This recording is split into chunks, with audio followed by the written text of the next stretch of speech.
Okay, we are in Mishna Masechet Shabbat. We'll do today the fourth and fifth chapter. Not going too much into details, because the fourth chapter is something that really doesn't apply today, but the way it was interpreted in Halacha, some people still deal with it.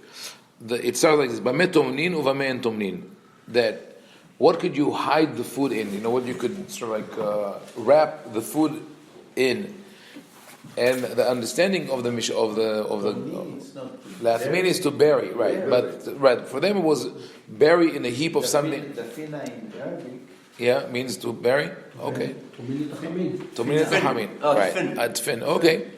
So tomnin et hamin. We read it at the end of Madlikin that tomnin et hamin is covering the hamin with something that will keep it warm, because not everybody could keep a burning fire at home. I guess the coal was expensive. They were trying to save money, so they would use the leftover of the olive pressing. After you press olives, the remnants are organic fertilizer, and it generates heat. So they would put it in it, or beseed, lime, and very strange things, wool, feathers, all kind of things.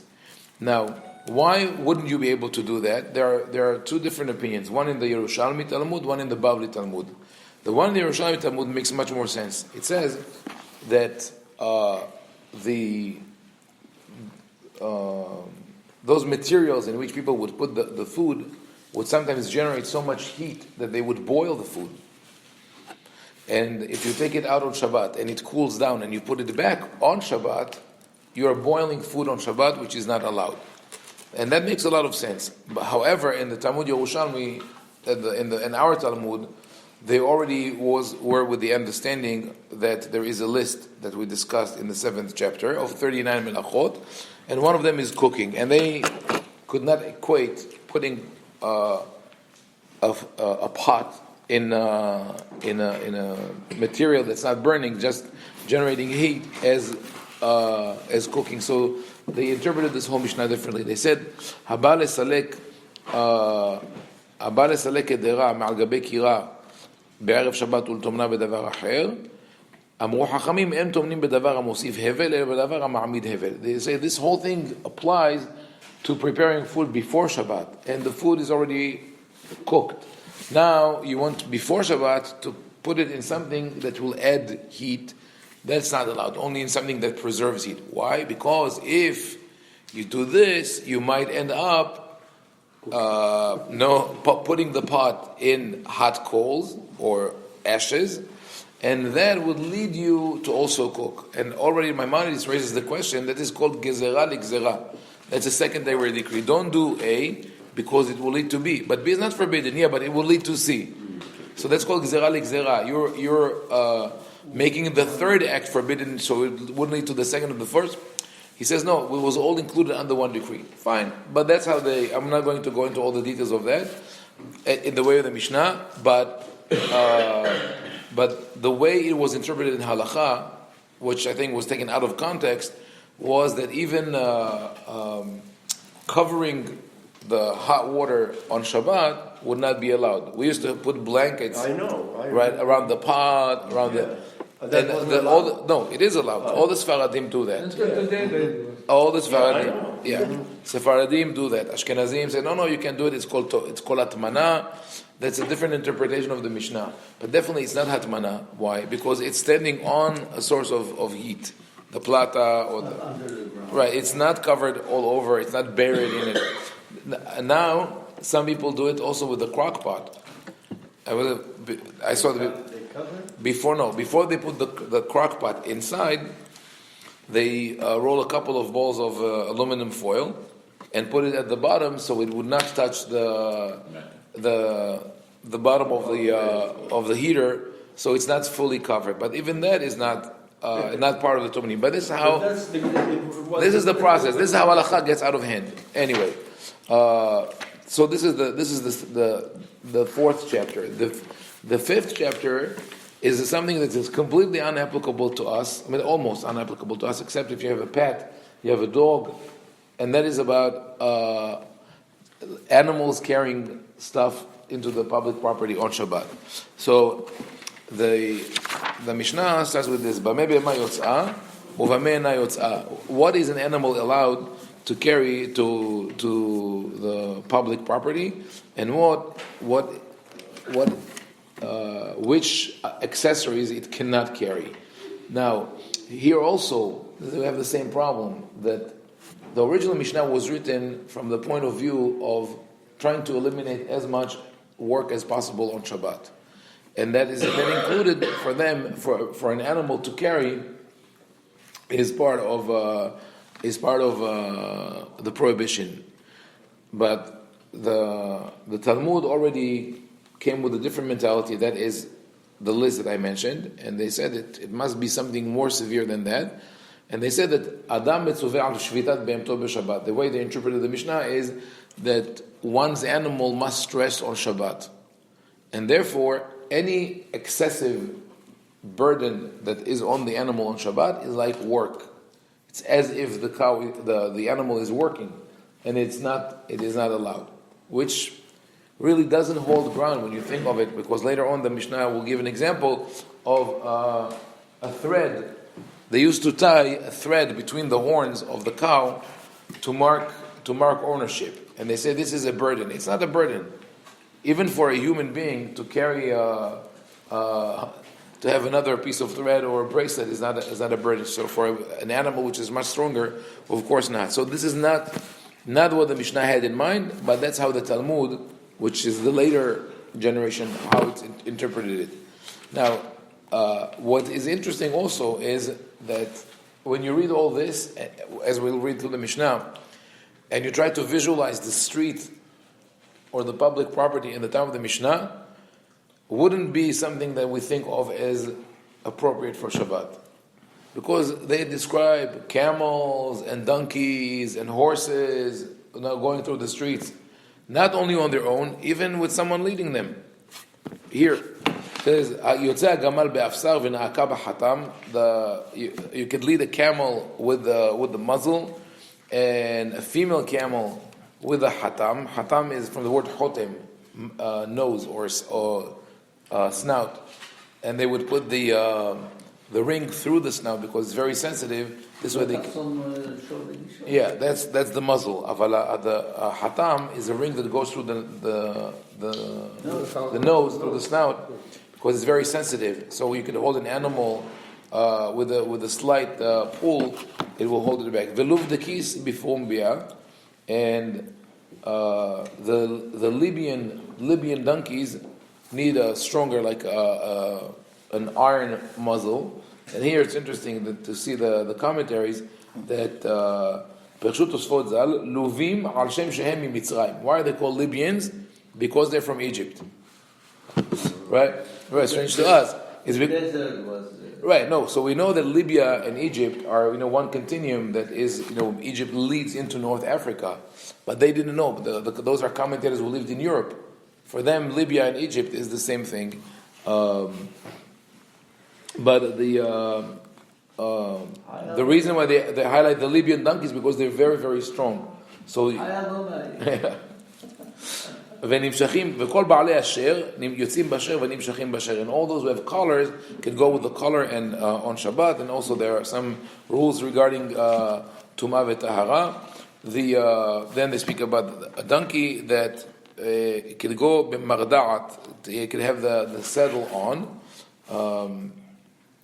בזמן שהקשורה לו, if he tied it on before Shabbat. But if it's there, you could go with the donkey to the public property. Now, why would people do that?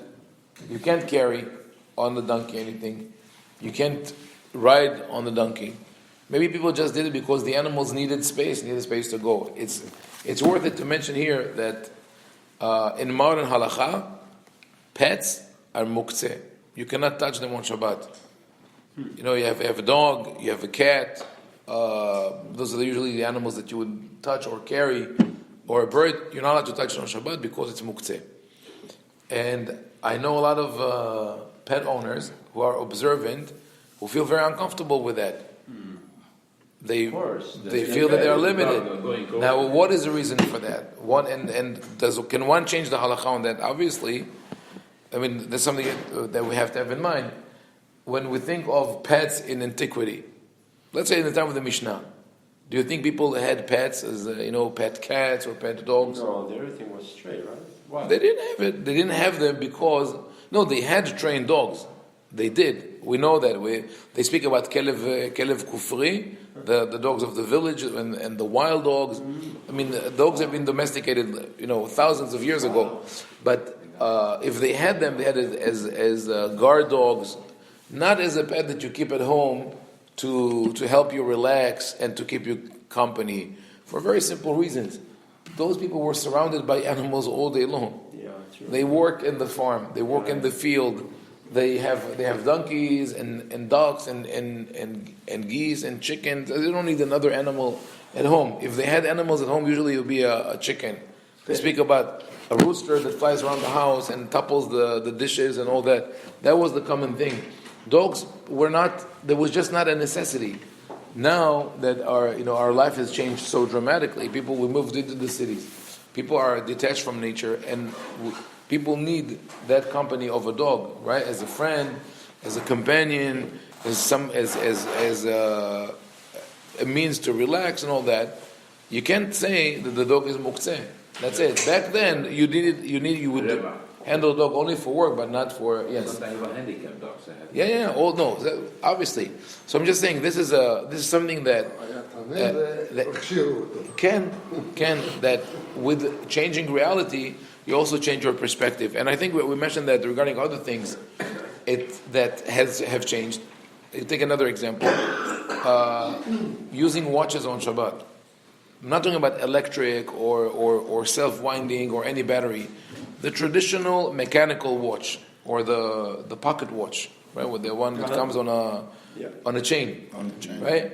When they first came out for the public, the rabbis were against it. They said you cannot carry it on Shabbat; it's muktzeh, right? Why did they say that? Because it was a novelty. We never had it before. What is this thing? What is this? Who needs a watch? And up to that time, people more or less, figured out what time it was, right? They estimated. They didn't. There was no such thing of coming to shul, exactly at 7 p.m. or knowing exactly when sunrise or candle lighting is. You look at the sun, you look at the stars. You had very crude measures of. Then you had, in some cities, clocks that were for general display, but not for private use. So to have that, people say we don't need that. It's not part of Shabbat life to have a watch, and it's muktzeh, right? Today, and this happened, hundreds of years ago already. That the mentality changed because people got used to being able to control their use of time, and they say, okay, it is needed. It is okay to use watches on Shabbat. And it's okay, even with the new generations of watches, electronic, internet-enabled, it's all okay. Why did the rabbis change their attitude regarding watches and not regarding pets? If you're willing to reassess the reality, yes, they said it's part of your clothes, but the truth is that you take something that you decided clearly that is forbidden, and then you change your mind, you say it's permitted. What happened in between? So one argument you could say, because watches are not mentioned in the Mishnah, so we have the liberty to be more flexible with halakha, but pets are mentioned in the Mishnah or the Talmud, and we cannot change what the Mishnah says. But I think the argument goes deeper. This is the thing. It's where the rabbis or the legislators, where they see a problem, they will find a solution. Where they don't see a problem, there's no need to find a solution. So when it comes to watches, they would use watches all week long. Once it became popular, that was something they would use to set the time to go to the synagogue, to go to court, to give a class, whatever it was. It became handy, and they relied on it. So now comes Shabbat, it's a problem, I can't use it, so let's review the halakha and see if I can find a solution. But when it came to pets, most rabbis back then and even today don't own pets, right? How many people know? How many rabbis do you know that own pets? I have a lot of rabbis friends. Very few of them own pets, and it's funny. We had a similar discussion. Someone asked me just before. No, just before Kippur, someone asked me, why is it that Orthodox people don't have pets, right? And we were joking about that. One person said, because they have so many kids, they don't have time for pets. But a day after, someone sent me this video, I think went viral in the Jewish community, of a woman doing kaparot for her dog. Orthodox woman, hair cover and everything, like from the kichel, the hand, the scarf covers her ears, everything, older woman, and she does kaparot for her and for her dog, and the dog is trying to catch to eat the chicken. The poor dog. Years ago, I saw TV. Yeah. Bar mitzvah to her dog. Oh yeah, the bar mitzvah for the dog we saw. Yeah. Okay. They called it bark mitzvah. So anyway, that's just interesting. Like they wouldn't change the halacha because they don't feel it. I'm not saying they at least address it, but it's not painful enough to discuss it. But for people who are pet owners and are very attached to them, it is something personal and emotional, and they need that. Okay, so halacha bet gimel, they speak about different types of how animals are being led on Shabbat. And here we have this halacha in Mishna Gimel. Lo yikshor gemalim ze baze v'yimshoch, aval machnis havalim letoch yado v'yimshoch, uvilvat shelo yichroch. So one is not allowed to tie the camels to each other and lead them, but he could put all the ropes in his hand and pull them together, as long as he doesn't wrap it around his hand. So I'll tell you what is the pshat of the Mishnah and how the Talmud understood it. The pshat of the Mishnah is this: if you ever saw on the classic drawings or even the wooden carvings a camel caravan, they tie them to each other. Right. Each camel is tied to the one ahead of him, so they are all led together. They have this tendency that if they could be led in a file. So the Mishnah says this you don't do on Shabbat. It looks too commercial, like you're leading a caravan. But if you need to take your camels to graze or something, what are you going to do? You hold all of them together. So you have 3 camels, instead of having them in file 1, 2, 3, you hold all ropes in one hand and they go next to each other. So people realize it's temporary and you're not embarking on a journey to go to a caravan. They say, but don't wrap it around your hand. Why? Because that also looks too permanent, too professional. The Gemara, however, said no. It's that last word, don't wrap it around your hand, is something else. It's about kilaim. It's about the mixture of linen and wool, and because ropes could be made from linen and wool, if you wrap them around your hand, it's like wearing them, and it's kilaim. That's an example of how the Gemara sometimes puts into the Mishnah something that's totally not there. Because if that is the reason, you have to write it. You can't skip, right, from one thing to another. And for example, if I tell you, when you take care of your let's say you take care of your gun, right? Make sure you clean it. There's oil, and don't drink water while holding it.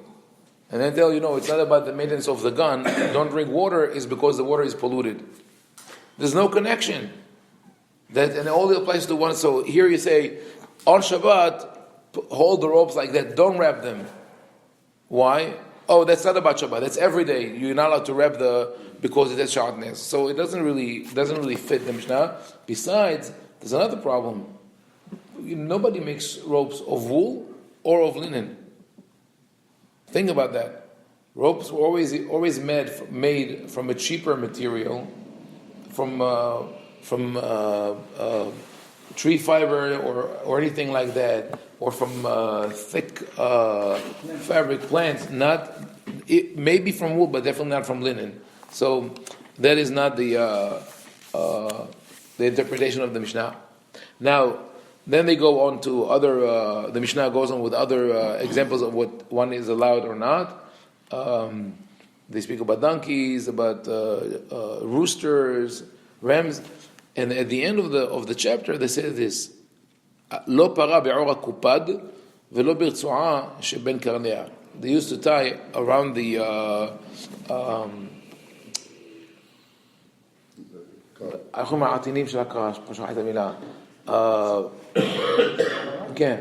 So they used to put a porcupine skin around the cow's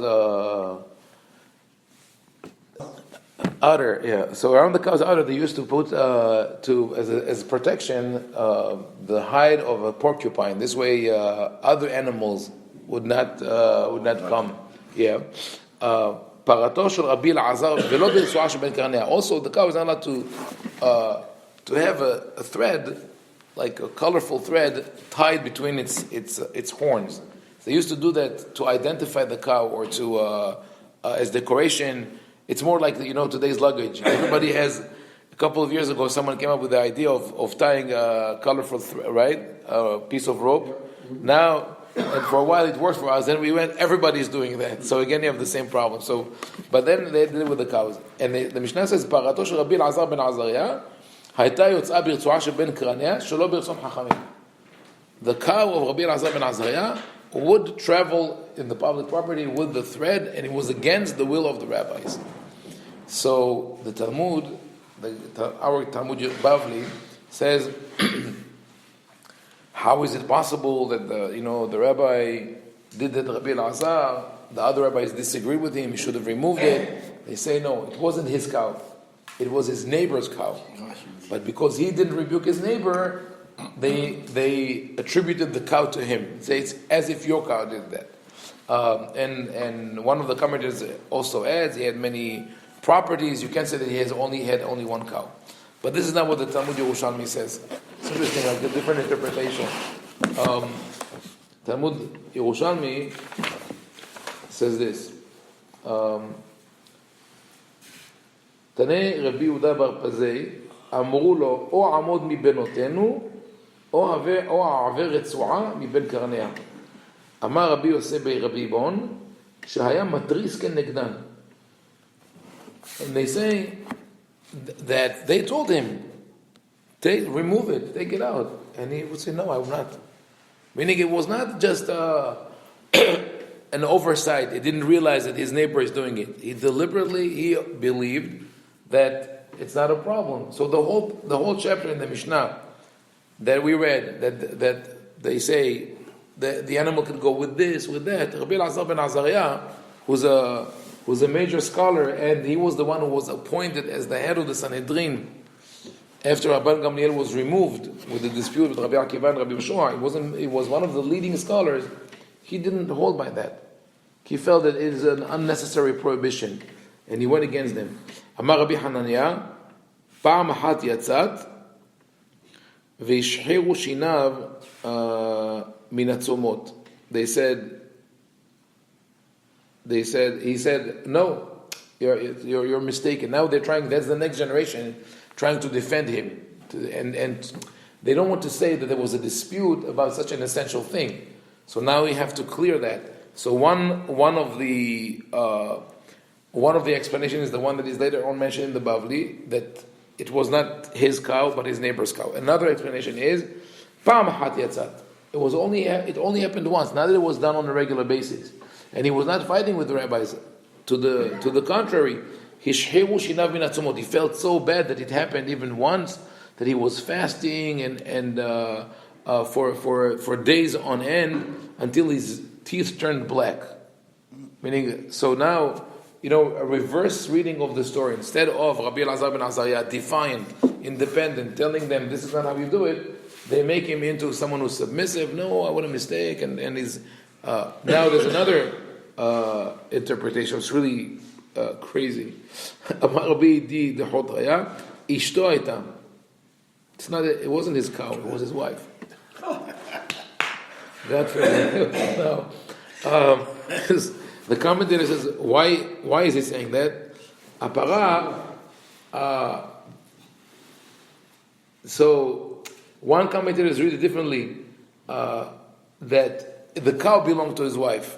because he had many cows, so it can be but another explanation is that his wife went out with accessories, and the rabbis were upset with that. How be it as it may, what we see here is that the halacha, even then, even at the time of the Mishna, which is the first anthology of halachot after the Torah that was presented to the Jewish people, is not smooth.